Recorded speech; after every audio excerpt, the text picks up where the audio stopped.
Yoga really was always this mysterious practice for me. I never really understood it, and I just thought, why are those people sitting still? I mean, I was someone who liked to ride bikes, I liked to dance. I just did not get the whole yoga thing. And it wasn't until I had breast cancer and I was going through chemo and I was really looking for outlets for me to relax. It was like this breakthrough for me. I cried. This is just amazing. I got it. I figured it out why all these people were relaxing and closing their eyes. When I was 12 years old, I found out through a friend, a girlfriend at ballet school actually, that my mom had breast cancer. My mother was told not to tell her daughters that she had cancer. I was 12, my sister was 10, and then she had a 6-month-old. And I was mother's helper. I took care of my sisters while my mom went through some painful times.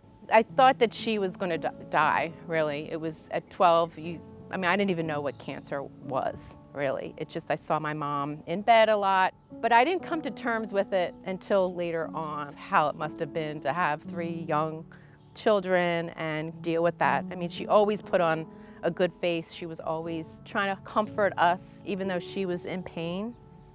She's doing really well now. She's a 40-year survivor and very active also in the breast cancer community. She's on a dragon boat team. She joins me in all of my yoga activities. She's a yogi now. So ever since my mom was diagnosed, I was high risk. I was diagnosed with breast cancer 6 years ago. I was getting mammograms since I was in my early 30s and started to become like a point where it's like, I'm fine. Do I have to really go every 6 months? I had a mammogram and I was told to come back in a year and I forgot. And it wasn't until National Breast Cancer Awareness Month, and somebody had put on their Facebook page of 2 graham crackers with a jelly bean inside, and it was like, I just got my mammogram, and I said, you know, I think I forgot to get my mammogram. And so when I went back, they noticed calcifications, and they asked me to get a biopsy, and yeah, I had stage 2 invasive ductal carcinoma. I was so used to just running around that I kind of think sometimes that I was running away from my diagnosis, like I couldn't stop. I felt like if I stopped, you know, the cancer was going to like creep all throughout my whole body. The rest of us, the surrounding cast, I had many sleepless nights I didn't tell her about because I feared what might happen. I was just amazed at her at the time, like her strength. And like the joy she excused, no matter what the situation is.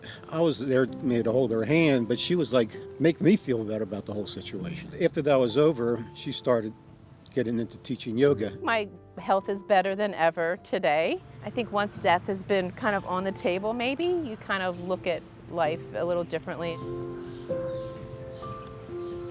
From day one when the gyms shut down, I think the day after I started teaching yoga via Zoom.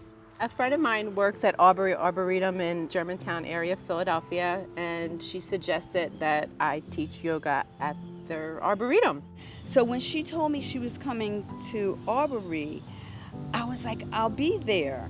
And the first time we were on our mats, I just wanted to cry because I was in the earth. The sky was above me.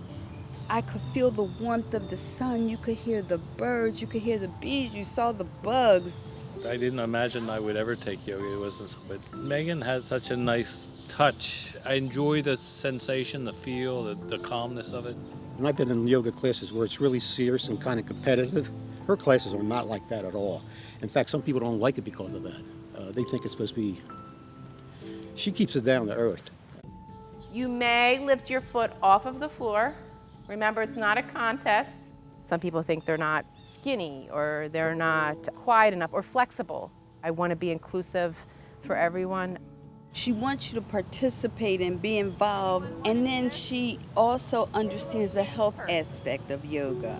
This pandemic is a game changer for anyone going through any type of diseases, cancer. Having breast cancer right now is very isolating during this pandemic. So being able to come out, even social distancing, but still being around one another within that community is very gratifying. And with her advocacy, and I'm also an advocate within the breast cancer community, we just click. I can't believe that Friday is your last treatment. Yes, Friday's the last treatment. You've had a rough road. I believe that no one should really be alone through this disease. You see your spouse in your own special light, and you don't necessarily see how they're seen by others. I'm happy that I get a chance to be in her life and to see her in that light as well. Exhale, settle. And then let's bring our palms together at our hearts. And let's lower our left foot to the floor. Nice.